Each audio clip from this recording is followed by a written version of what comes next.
সন্ধেবেলা খিদে খিদে পাচ্ছে, তাই তো? তো সন্ধেবেলার টিফিনে যদি এইরকম পটেটো চিজ বল থাকে তাহলে কিন্তু সন্ধেটা পুরো জমে যায়। চলো দেখাই মা কী করে বানালো এটা। প্রথমেই দেখাই একটা চিজ, যেটা নিয়ে মা খুব ইয়ার্কি শুরু করেছে আমার সঙ্গে, বলছে আমার মেয়ের এত বড় আত্মার জন্য এইটুকু চিজ নিয়ে এসেছে। মানে কি বলবো, আর সুযোগ পেলেই অপমান। তো তারপরে মা দেখলাম চিজগুলোকে কেটে কেটে ছোট্ট ছোট্ট টুকরো করে নিচ্ছে। এরকম সাইজই টুকরো দরকার আছে, এর থেকে বড় টুকরো করলে হবে না। কেন হবে না সেটা আমি পরে দেখাচ্ছি।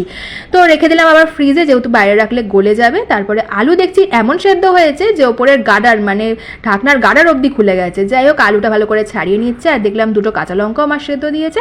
আলুটাকে ভালো করে গ্রেট করে এইবার নিজে দেখো কিভাবে আলুটাকে কাচিয়ে নিচ্ছে। আমি বলছি এর বেলা দোষ নেই না, তখন কেমন করে তাকাচ্ছে দেখো। তারপর এতে দিয়ে দিচ্ছে ওই যে সেদ্ধ করা লঙ্কার ভেতরের অংশটা দিয়ে দিল, বাইরের খোসাটা ফেলে দিল। তারপর ওর মধ্যে নুন, কাশ্মীরি মির্চি, একটু গরম মশলার গুঁড়ো, একটু ভাজা মশলার গুঁড়ো দিয়ে তারপরে এর মধ্যে কর্নফ্লাওয়ার আর দিয়ে দিচ্ছে এর মধ্যে ব্রেড ক্রাম্বস দিয়ে ভালো করে এবারে মেখে নিচ্ছে। তো এটা দেখে আর খেতে ইচ্ছে করবে না, কারণ কেন বলো তো, এই ব্রেড ক্রাম্বস আর কর্নফ্লাওয়ারের জন্য কিন্তু কাঁচা কাঁচা এটা খাওয়া যাবে না। সেই জন্য এই আলু মাখাটা কিন্তু আমি খাইনি। ওদিকে তেল গরম বসিয়ে দিয়েছি, মানে তেল গরম অবস্থায় মা হাত দেয়নি, যদিও ঠান্ডা তেলেই মা হাতটা দিয়ে ভালো করে তেল মাখিয়ে নিয়ে এরকম অল্প অল্প করে আলুর পুরটা নিচ্ছে। আর দেখো এরকম ছোট ছোট বাটি করে ওর মধ্যে চিজগুলো ঢুকিয়ে দিচ্ছে। সেই জন্যই বলেছিলাম যে এইটুকু সাইজের চিজই আমাদের দরকার আছে, বেশি হলে বেরিয়ে যাবে, ভাজার সময়ই বেরিয়ে যাবে, মানে যেটা হয়েও ছিল আমাদের। যাই হোক, তার উপরে আমি দিয়ে দিলাম একটু সাদা তিল, দেখতে বেশ সুন্দর লাগবে তাতে।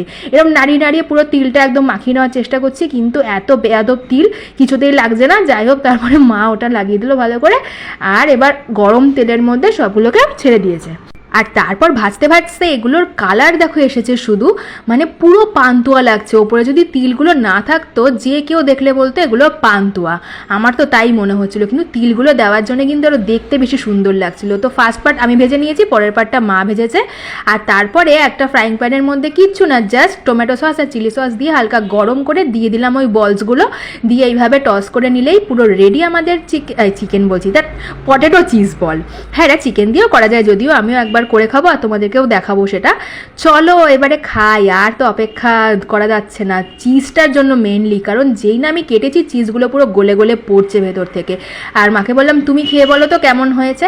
তো মা তো ফু ফু করেই যাচ্ছে, তারপরে খেয়ে বলছে দারুণ হয়েছে খেতে। সিরিয়াসলি এটা খেতে দারুণ হয়েছিল। তোমরাও যদি বাড়িতে বানিয়ে খাও না, একবার খেলে বারবার খাবে। ওদিকে কিন্তু বাবাও খাচ্ছে, বাবাও বাদ নেই। তো বাবাকে বললাম কেমন হয়েছে, দেখো বাবা কেমন দেখিয়ে দিল, কি বলবো।